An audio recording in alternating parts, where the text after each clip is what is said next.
afternoon. It is 3 o'clock, so we're going to go ahead and get started. If people join us, that's wonderful. My name is Deborah Carper, and I'm an educator with the Valentine Museum. And I'm here this afternoon to present part one of Women in Richmond. So part one goes up to Civil War era, and then there is a part two, which will pick up from there and take you up to current day. I'm not doing part two today, but I think you do have that on the schedule coming up. So you'll get both of those parts. So to introduce the Valentine, the museum itself, if you've ever been to the Valentine, would you mind raising your hand? Or say, oh, look at all those hands. Wonderful. Okay, great. Some of you probably know some of the history of it. Some of you may not know anything. Some of you might know just something kind of in the middle. Perfect. But before I go on, let me just say that if you have something you want to share or some connection to something we're talking about or have a question, please feel free to jump in or raise your hand or whatever you're comfortable with doing. I love to have people who have, some sort of connection to something that we're talking about or someone that we're talking about. Somebody who can share stories, who can shed a little bit of light. Now, I know the time period we're talking about is not something that would be contemporary to anybody living today. I don't believe there's anybody from the Civil War before that's still living. So I understand we might not have personal experiences with them, but there may be something that you've had a connection to at some point. Please feel free to jump in. This program is not our longest of programs, so there is plenty of time for our hour that we have. If you have something, or if you have questions, or just something you want to share, or maybe you have some connection somewhere, feel free. I'm going to stay kind of up here with the microphone. I tend to wander a little bit when I talk, but I'm going to stay here so that you can all hear me without having to really strain to hear me. And my knee has decided it's not wanting to cooperate today, so I'm kind of hanging out in one spot, so not to irritate my knee anymore. I don't know what I've done to it or what's happened to it, but that's for another day. So to introduce the Valentine Museum, the Valentine Museum is on Clay Street in downtown Richmond, right in the midst of VCU Medical Center, MCV, used to be MCV. And the Valentine Museum itself was started in 1890, excuse me, take my glasses off so I can see better up here, 1898 by man Valentine, his brother Edward Valentine. And Edward is a renowned sculptor. You might have heard of Edward for his sculpture work. The two brothers worked together to kind of get the museum started. Man Valentine helped to kind of lay the foundation. However, he passed away just about a year after they kind of started getting the museum underway. And he left his collections, he left some money, he left everything basically that he had collected or he had acquired for the museum, he left to the museum. So the museum over the years has had a lot of different sort of focus. Right now, sort of the mission right now of the museum is to engage, educate, and challenge a diverse audience by collecting, preserving, and interpreting Richmond's history. So basically what that means is the Valentine's focus right now is Richmond and the surrounding areas of Richmond is where our focus is. On this first slide, there are a lot of different pictures. The picture of the men up here in the corner, those are members of the Valentine family. Unfortunately, I do not know which one is man Valentine or Edward Valentine in this particular picture I've asked, and haven't been able to get somebody who knows exactly who is who. There were more brothers, so this is the Valentine family. This stairwell that you see here, and the back, this is the back of the house that this stairwell is found in. The house is part of the museum, part of the museum left by man Valentine. He left the house that they lived in as well. The house is referred to as the Wickham House, as Mr. Wickham, who was a lawyer, is the one who had the house built. It was built around 1812. He and his family lived there. His wife lived there. He passed away. His wife lived there until she passed away. And then the house was sold. It was sold to another family, and I don't know who that was. And then the Valentine family bought it in the early 1890s. And Man and Edward Valentine both liked to collect things. It was sort of, people still today, of course, like to collect things. But collections, I guess, were becoming popular at that time. And so they liked to collect things. So they used this house, the Wickham House, which is where they lived. They also used it as their museum. So they opened the doors to their house, let people come in to see their treasures, to see things that they had acquired.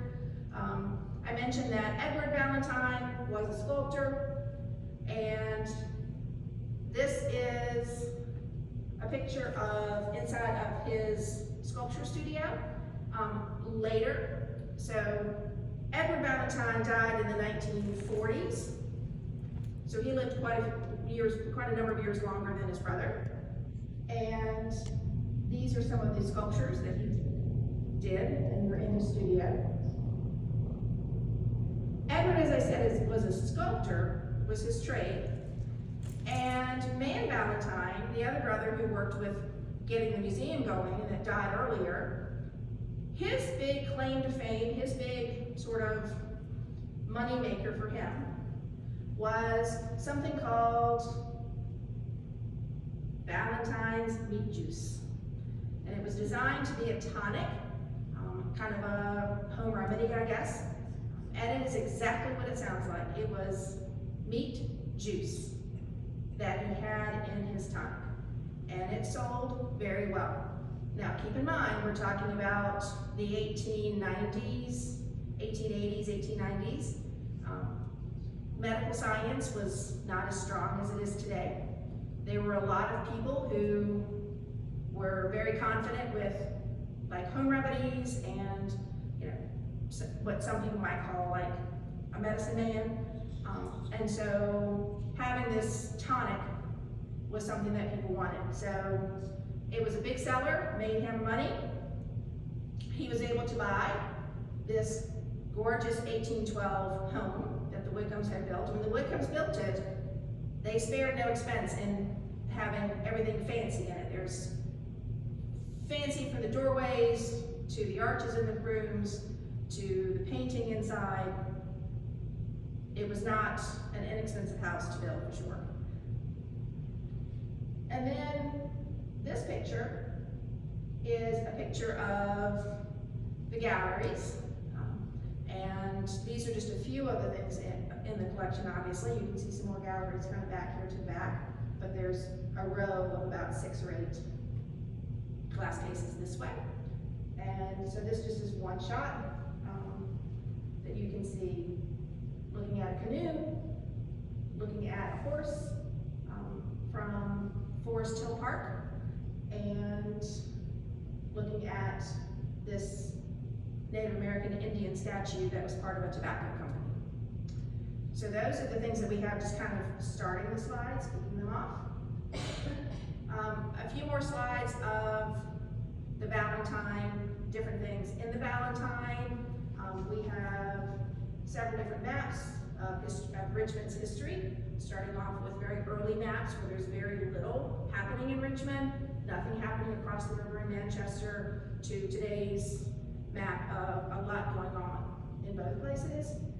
This is a previous exhibit that we've had. This is one of our educators with a group of students. We've got a group of people here at the Maggie Walker statue in Richmond, just on the kind of the edge of Jackson Ward. And this is another one of our educators here doing some work there. So again, the program is called Leading Women of Richmond, and this is part 1, as I mentioned. We're going to be looking at the role of women shaping early Virginia, from Virginia's first inhabitants to the Civil War. And please don't think this is an exhaustive list. There are other people who are not being recognized even in those earlier days of Virginia. And again, it's broken up into a couple different parts. This first part, we're going to be talking about Kokakowski, Anna Maria Lane, and Elizabeth Ambler Brent Carrington.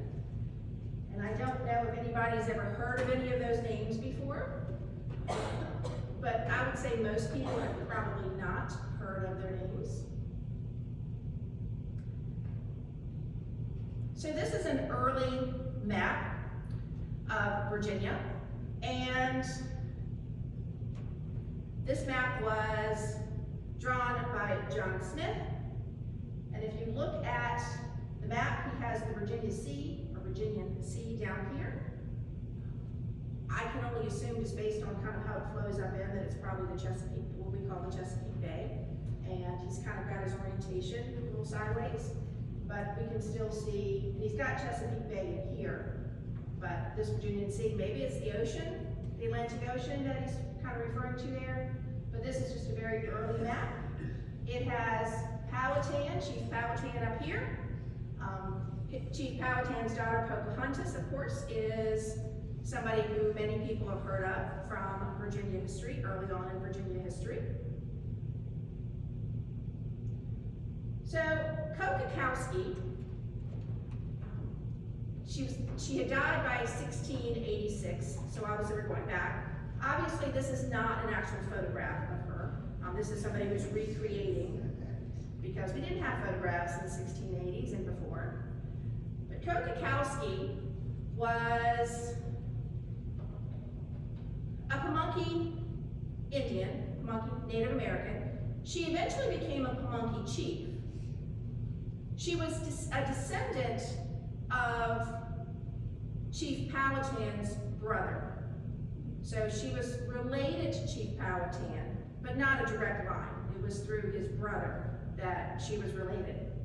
Her husband, Chettaponemy, was chief of the Pamunkey tribe from about 1649 until about 1656. And Kokakowski, when he died, she became the chief. Now, I don't know about many of you, but I'm grown up in Virginia and learning Virginia history, but I never heard of a female chief in an Indian tribe.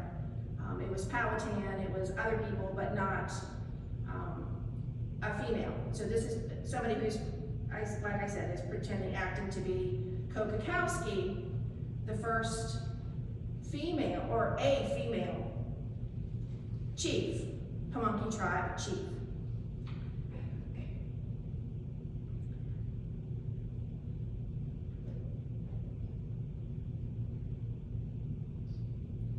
Now, one problem with trying to talk about people that were alive in the 1600s, 1700s, early to mid 1800s is we don't have photographs of them.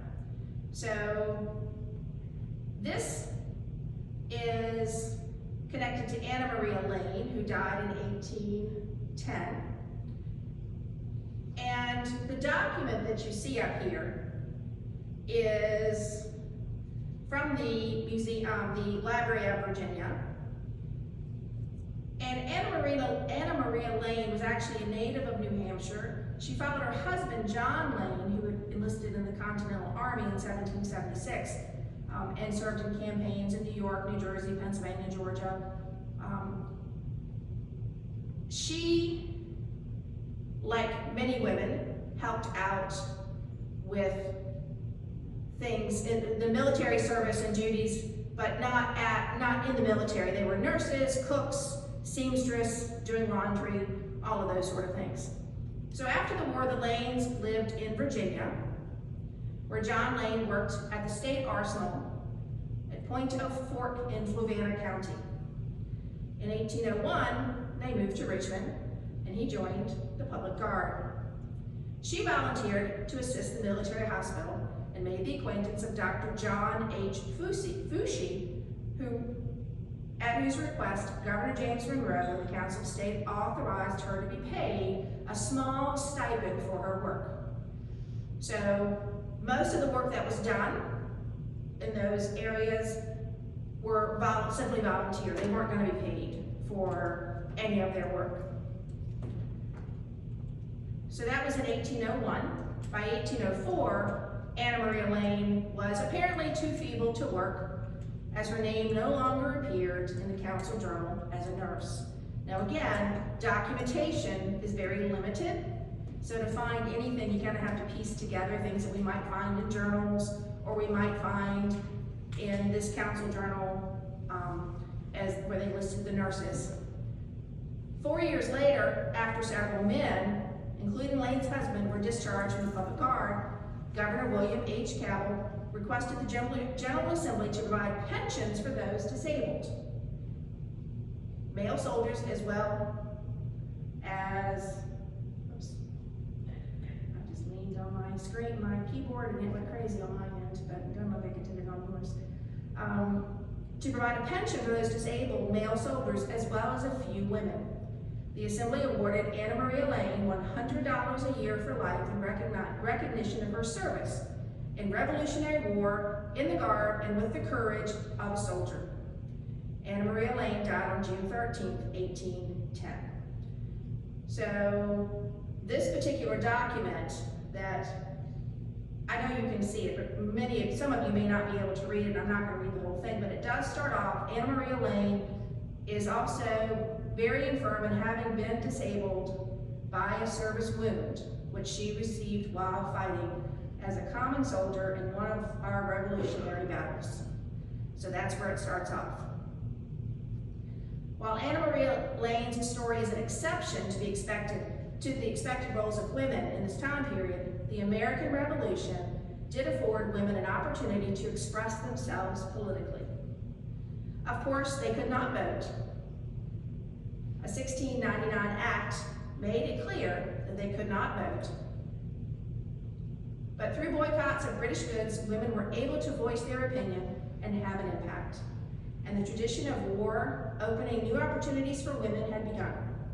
They were stepping up in unprecedented ways to protect their property, family, and nation. So again, Anna Maria Lane is certainly one of the early women who stepped up, who provided a service during the Revolutionary War, a service that was recognized by this stipend, this pension that she received. Very few women in the Revolutionary War had any sort of payment in any fashion. And many people probably just expected them to do the work, as many did. Many probably very gladly did the work that they could do, what they could do for free.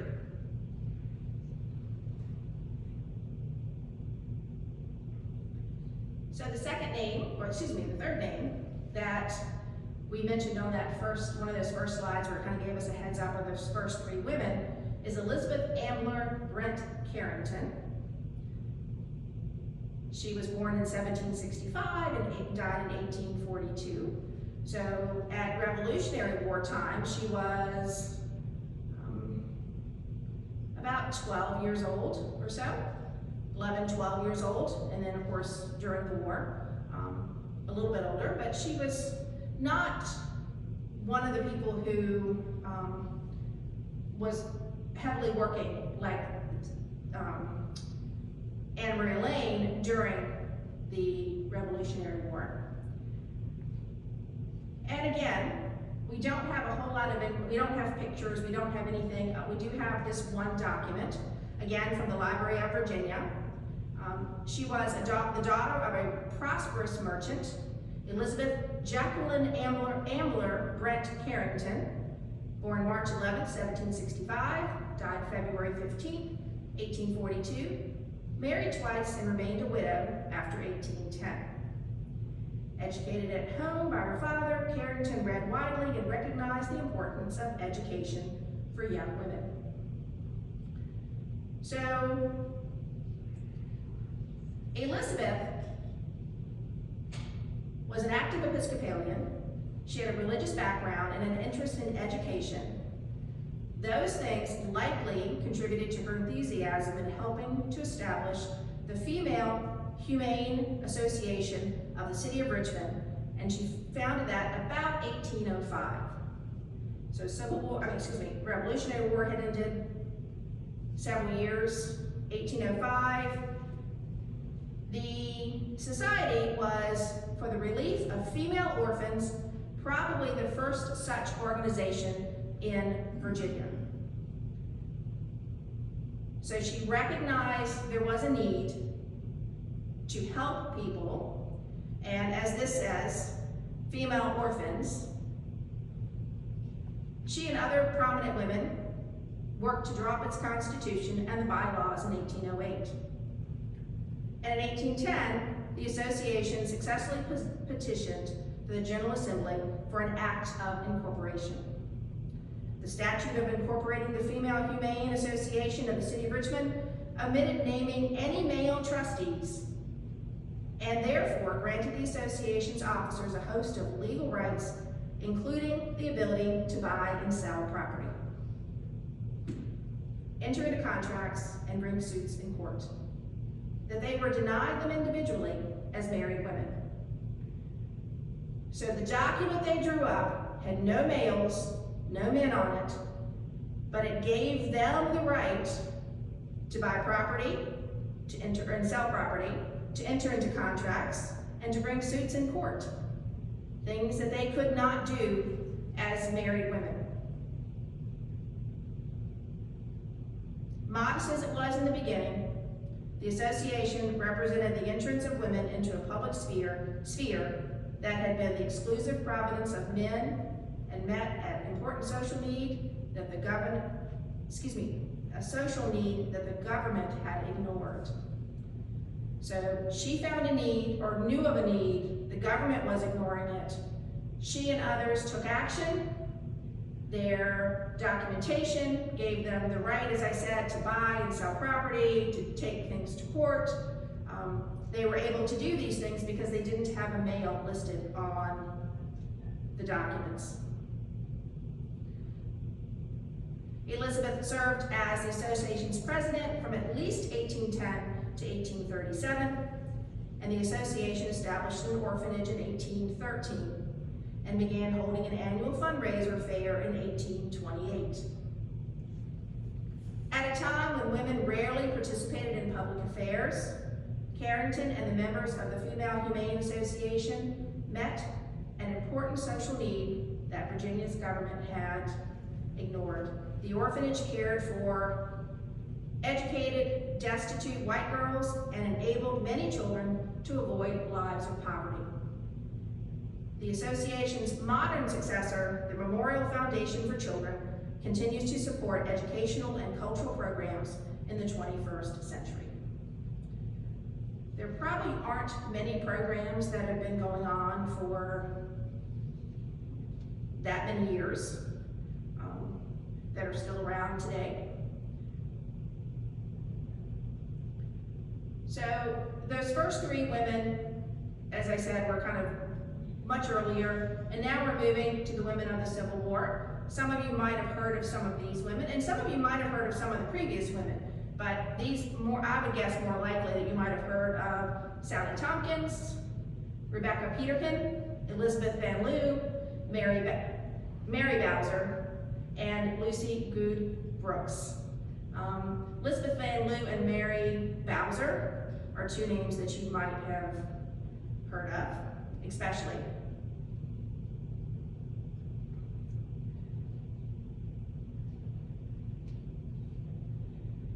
So let me step back 1 second. Prior to the Civil War, white Southern women were rarely mentioned in historical records. So we have very little information on white women, especially from the South, in any sort of documentation. Census records, but other than that, not much. They had few legal, economic, and political rights. In the 19th century, American women had few public roles and were primarily expected to stay home and take care of their husband, children, and the household.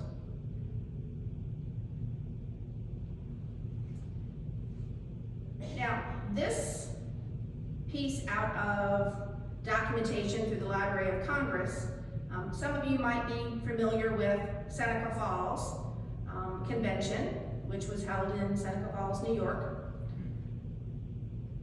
Women were beginning to join together and voice their opinions about positions in society. In 1848, the Seneca Falls Convention was held to discuss the social, civil, and religious conditions and rights of women. It would be a half a century before the women's suffrage movement would really take root in Richmond, but the seeds were planted and ripe for growing. So, women's rights movements are happening a lot of different places. Seneca Falls obviously isn't in the Richmond area, but this just gives us kind of a time frame, a little idea of what's going on. With the onset of the Civil War and so many men gone, dead, or disabled, Virginia women found themselves in the new position of needing to make decisions to support their families and provide for their safety. Many women and children, white, free, and enslaved, worked in the factories and on farms.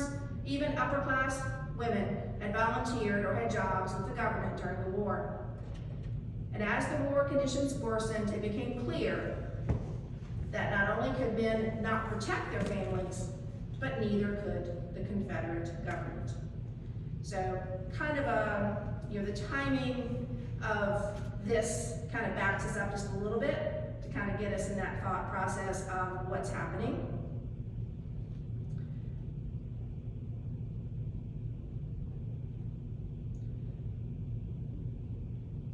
So this was an event in 1863. This is a drawing, of course. Something called bread riots. Have any of you ever heard of bread riots in Richmond before? No? Okay. One? Good. So Richmond's women, workers in the Confederate establishments, and the wives of the Tredegar laborers that worked at Tredegar Ironworks, marched to the Capitol demanding that the government do something to help provide food, which was costly and scarce. So you've got a group of women, many of them, their husbands worked for Tredegar Ironworks. They marched to the Capitol demanding the government do something about the prices. When they were denied a meeting with the governor, the scene developed into a bread riot demonstration with reports of women looting stores on Main Street. Women were starting to break out of their traditional ladylike roles and demand to be heard. So, back in the 1860s, ladies probably didn't riot, they didn't demand anything, and were not looting stores on Main Street. But this is where we're seeing that change of women who are kind of taking things in their own hand to provide for their families and to deal with something that we still deal with today, high prices and things that are scarce because of cost, or because in this case, where there's a war going in 1863, we're talking wartime, so again, a lot of things are going to be scarce.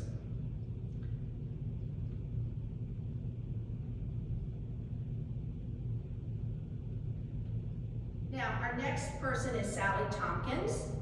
Sally lived from 1833 to 1916. So obviously, she was born before the Civil War and died in 1916. So she died just soon before World War I. This is a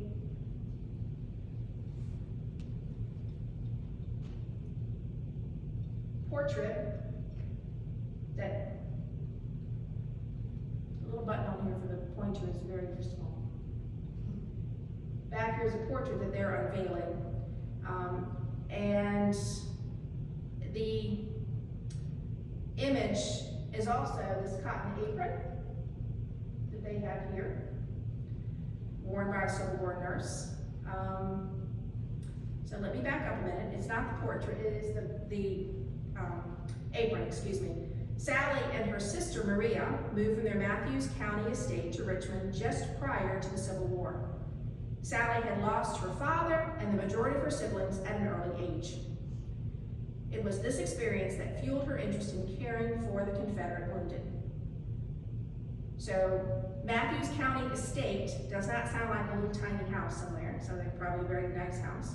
Moved from there to Richmond because she had an interest in caring for the Confederate wounded.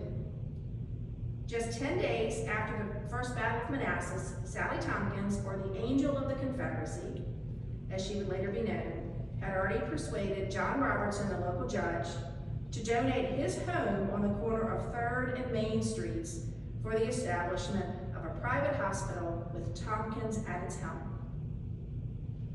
Can you imagine talking to a local judge and getting them to donate their home for a hospital? Now, I know a lot of buildings were used as hospitals during the Civil War in a lot of different places.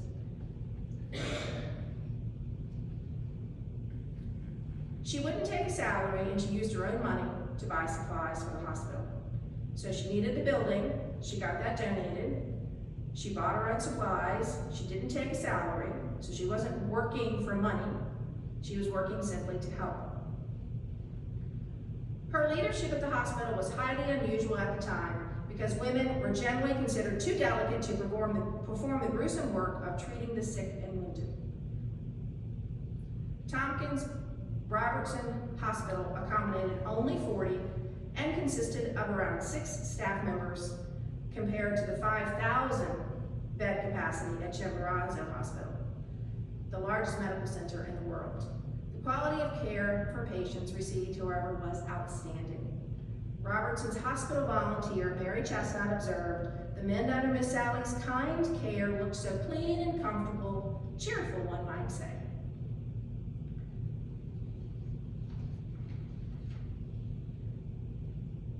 Now, there is another slide with Sally Tompkins as well.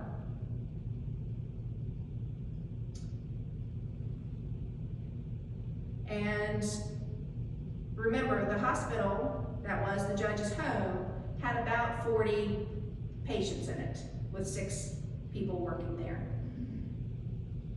In 1863, in an attempt to consolidate care in government hospitals, the Confederate government mandated the closure of the city's private hospitals.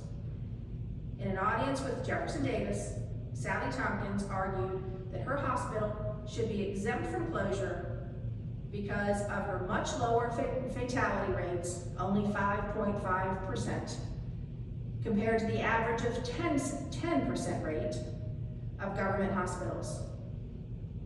He responded by granting her a military rank of captain, enabling her to continue the successful efforts of her hospital under the new system. At the time, women were excluded from joining both the Confederate and Union military. She was the first and only woman to be commissioned by the Confederate Army. And she was commissioned, remember, as a captain, so that her hospital could be considered a government hospital and not a private hospital, and therefore it was able to continue. And she was able to, again, be the only woman commissioned by the Confederate Army. And remember, she's from Matthews County, not too far away, but not right in the general close vicinity of Richmond, but moved to Richmond to help. One thing I learned yesterday that I didn't realize was in cities like Richmond, each state had their own hospital for wounded in the Civil War. So if you were from Georgia or if you were from New York, there was a Georgia hospital, there was a New York hospital where they would take you for your medical care. I don't know how long that lasted. I don't think it was the entire war, but at some point there was.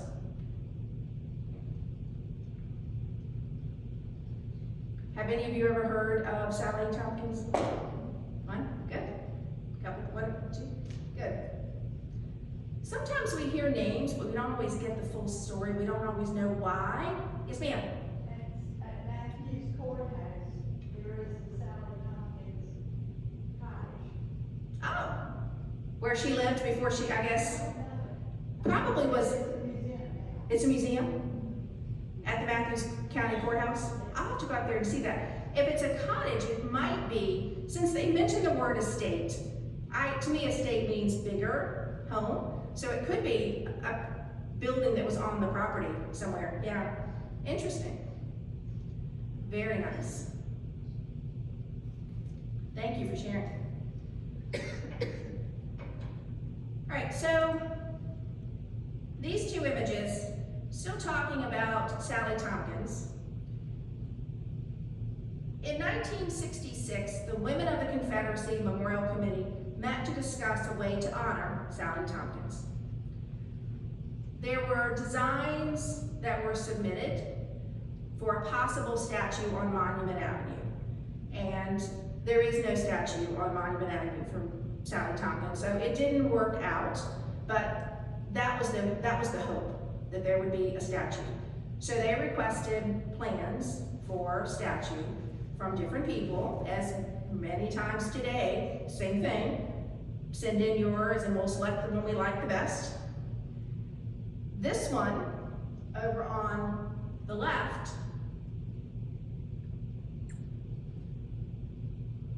over here, was submitted by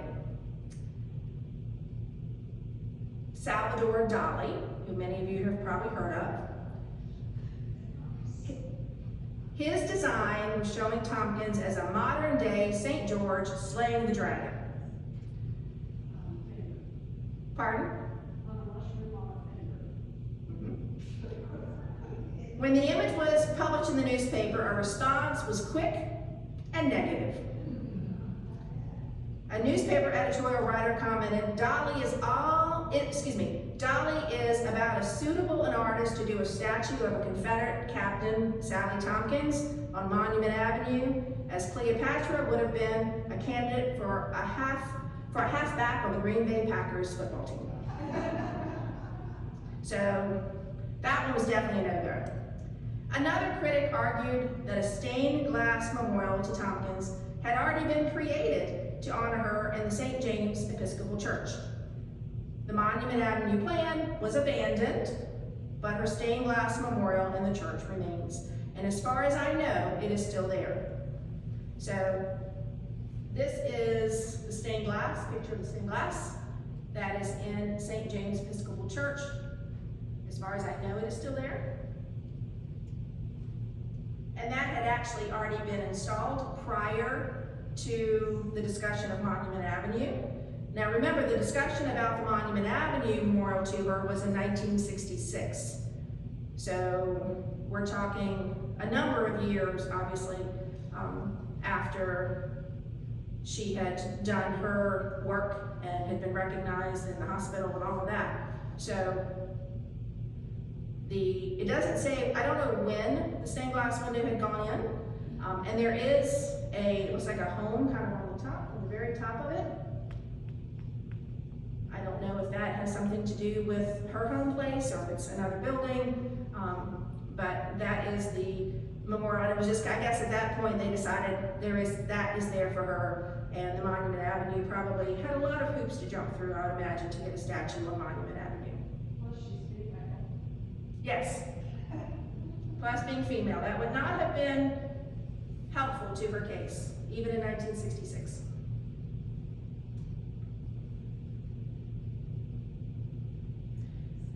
Now, there are a few of the people that I've heard, like I mentioned earlier, that I've heard names, but I didn't know the story. This is one I had not heard of at all. Rebecca Peterkin. She was born in 1849, died in 1891. And If you look at this picture, it's definitely a studio picture. It's Davis Studio at 827 Broad Street in Richmond, Virginia, down at the bottom.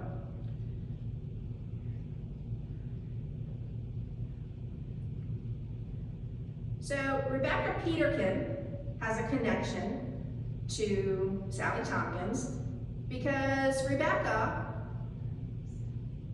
was the daughter of the pastor at St. James Episcopal Church, which is where the stained glass of Sally Tompkins is.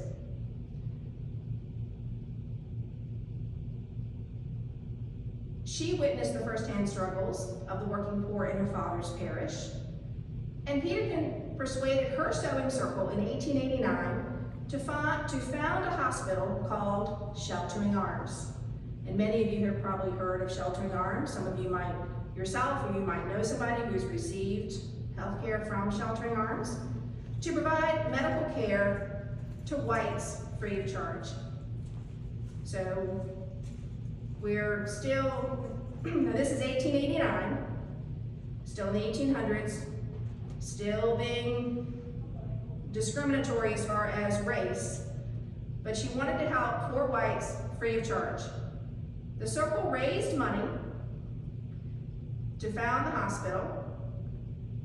She garnered medical supplies and managed to establish a network of volunteer doctors and nurses. Although she died a few years later, her friends remained committed to her dream, and the work of the hospital continued. So she died just early 40s. She was in her early 40s when she died, but her work continued, as we would hope most good works like that would continue if something were to happen to the person who got it started, in this case, and it did.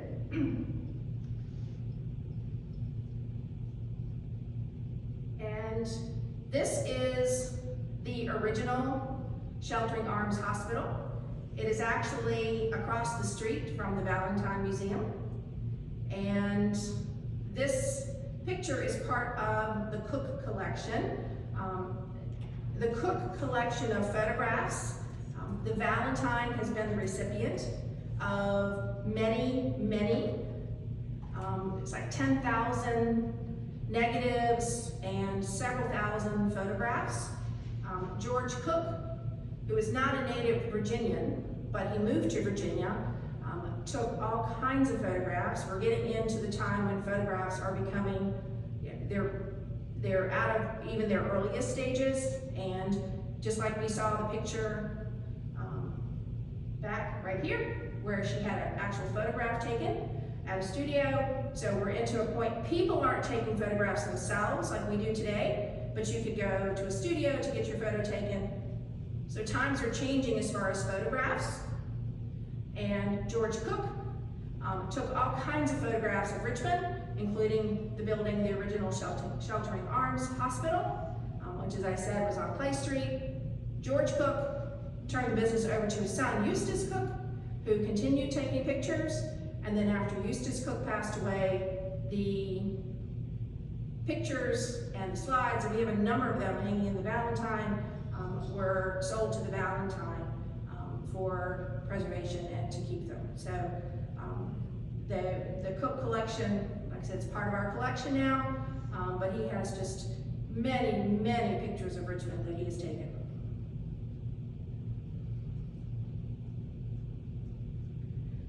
Elizabeth Van Loo, 1818 to 1900. Raise your hand if you've ever heard of Elizabeth Van Loo. Yeah, I figured that would get some hands up.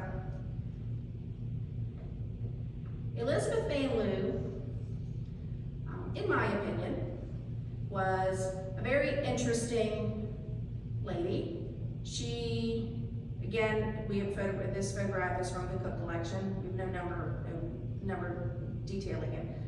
She was born in Richmond in 1818 to parents with northern roots.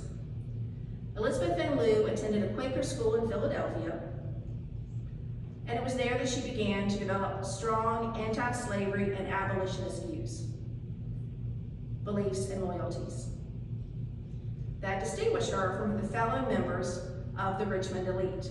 So she went to a Quaker school, in Philadelphia. She becomes anti-slavery, abolishment, views, beliefs, but not what you were hearing a lot of in Richmond.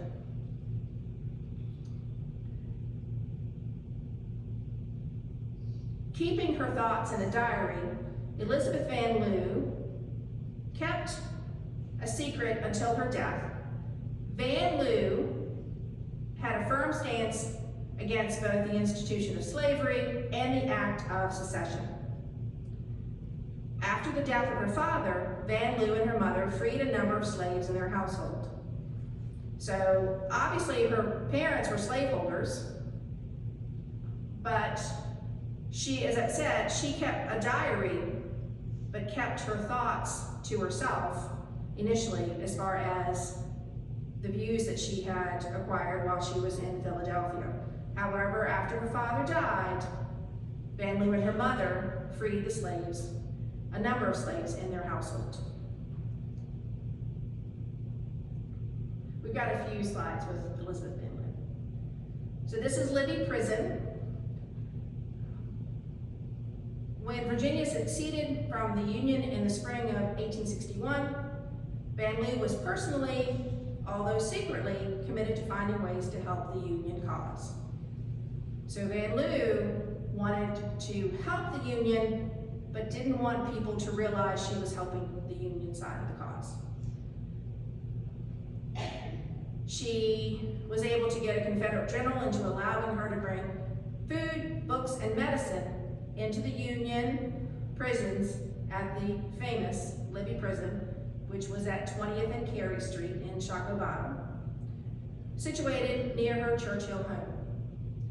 In several instances, she is believed to have passed information to the Union prisoners using a custard dish with a secret compartment. So she's passing information, she's passing notes to Union soldiers because she probably acted like she was just a lady from the neighborhood who wanted to be nice and wanted to share some things. And so she was able to bring in food and books, medicine. She was probably convincing the guards that what can a little food hurt? What can a little bit of a reading hurt to bring in to the library, to the prison? Well, if you have secret messages hidden in things, it could be very harmful.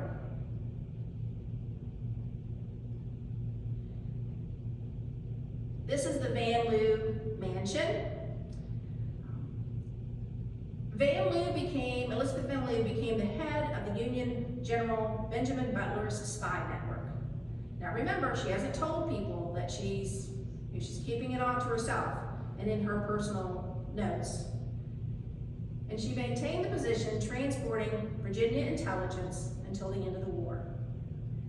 In addition to distributing information concealed in eggshells and the soles of shoes, she developed her own cipher in which to write and read code. She may have even helped some of the 109 prisoners who tunneled out of Libby Prison in 1864 and smuggled them in her home before the next phase of their journey. So 109 prisoners tunneled out. She may have been a part of kind of hiding them overnight or for a short time before they continued out of the Richmond area. Obviously, her sympathies did not go unnoticed by Richmonders, and according to some historians, she turned this to her advantage by pretending to be mentally unstable. Now, we don't have actual documentation, so as it says, it's some people say, but we don't know, we don't have anything for sure. But apparently, some people say that she was sometimes called Crazy Bet, and she wandered the city in shabby clothes, muttering and singing nonsense songs.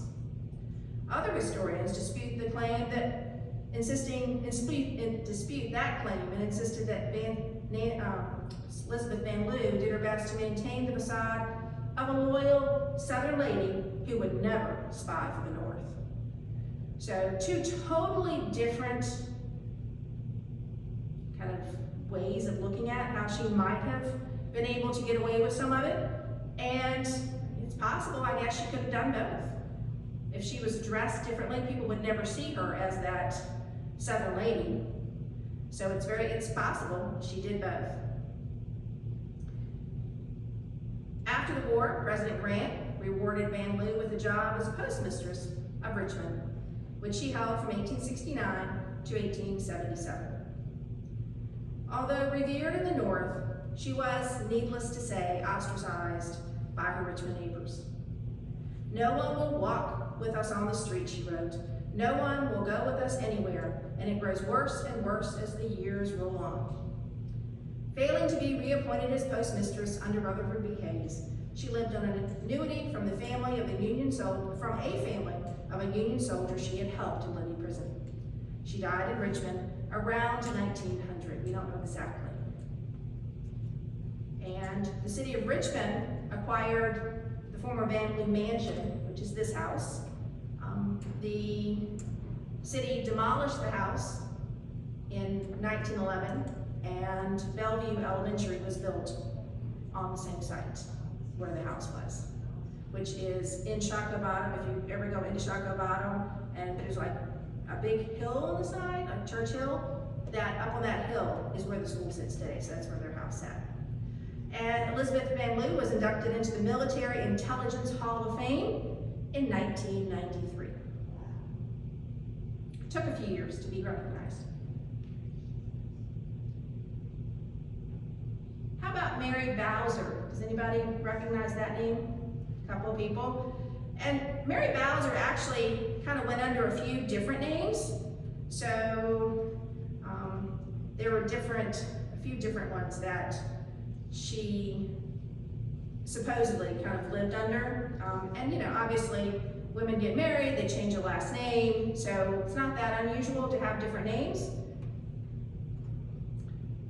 So there is no known photo that we know of Mary Bowser that even exists. This particular image is of the Freedman Union Industrial School in Richmond. Mary Bowser, Mary Elizabeth Bowser, was part of Elizabeth Van Loo's spy network. Born Mary Jane Richards, she was a former slave in the Van Loo household, who was freed and subsequently educated in the North.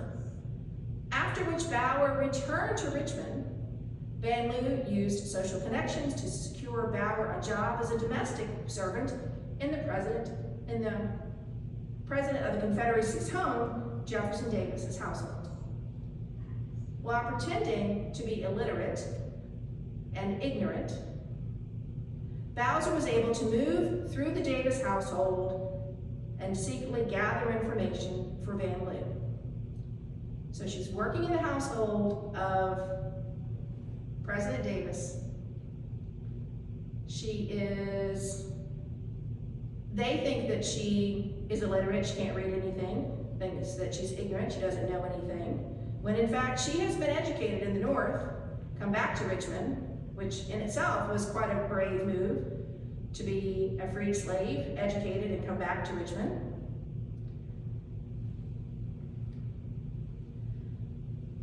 So she would get the intelligence, the information for Van Loo, and then Van Loo would pass it on to Union General Benjamin Butler.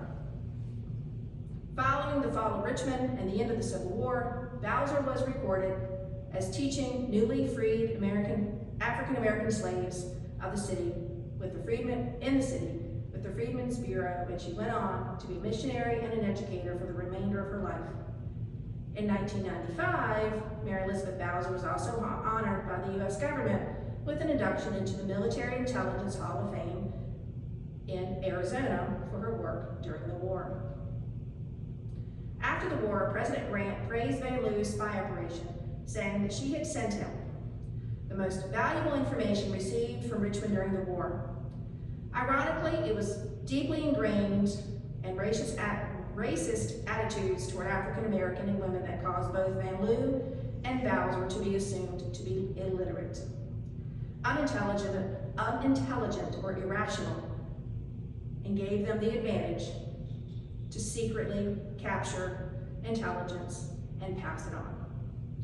So because Elizabeth Lou was a woman, and because Mary Elizabeth Bowser or Mary Jane Richards Bowser was a freed slave or was black, everyone assumed that they were illiterate and didn't know anything, and so it wasn't a problem having them in the household. They were wrong.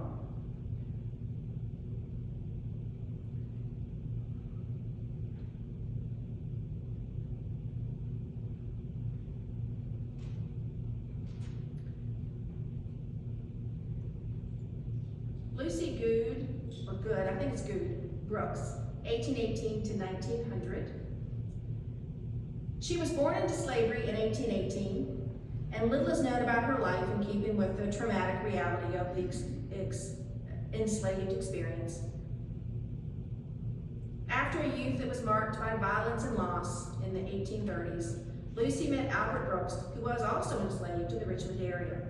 The two fell in love and were eventually allowed to marry. We know that they had at least 4 children, and in 1958, after Brooks' owner died, she and her youngest children were sold to a Richmond tobacco merchant. However, their oldest daughter had not been sold with them. She was instead sold into slavery in Tennessee and later died there.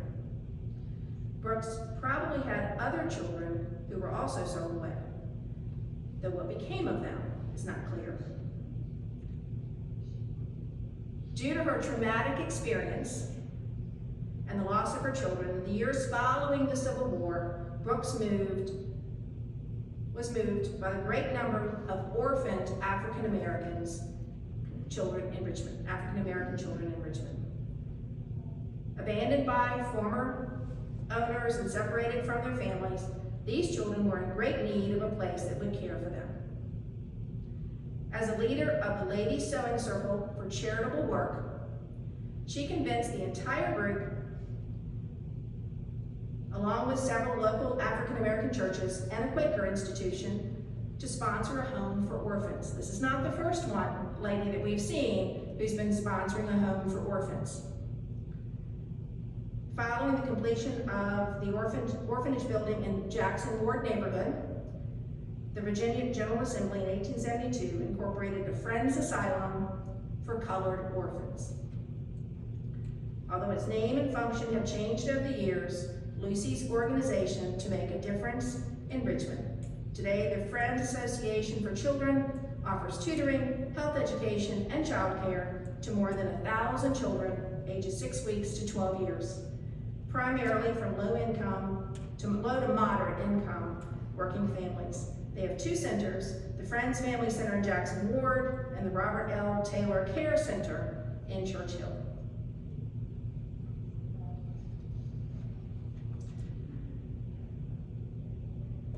And that pretty much brings us, this is just a collection of pictures.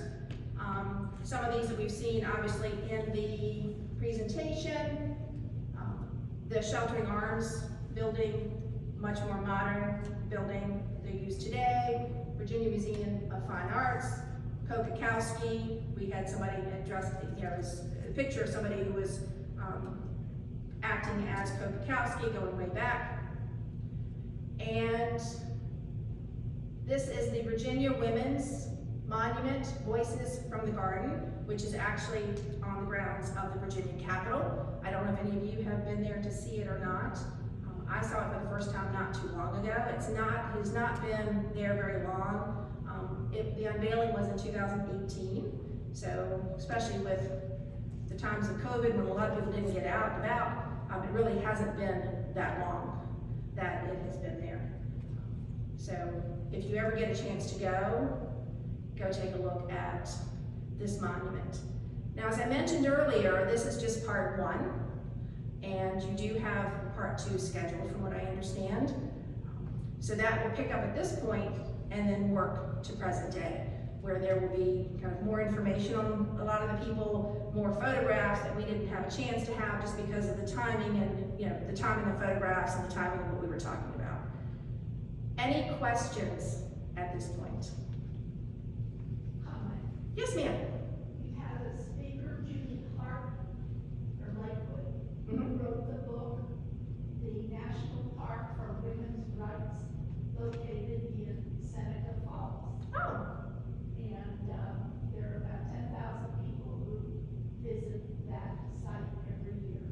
Yeah, I can imagine it's a well-visited site. That is definitely one of the spots that kicked off the women's rights movement across the country.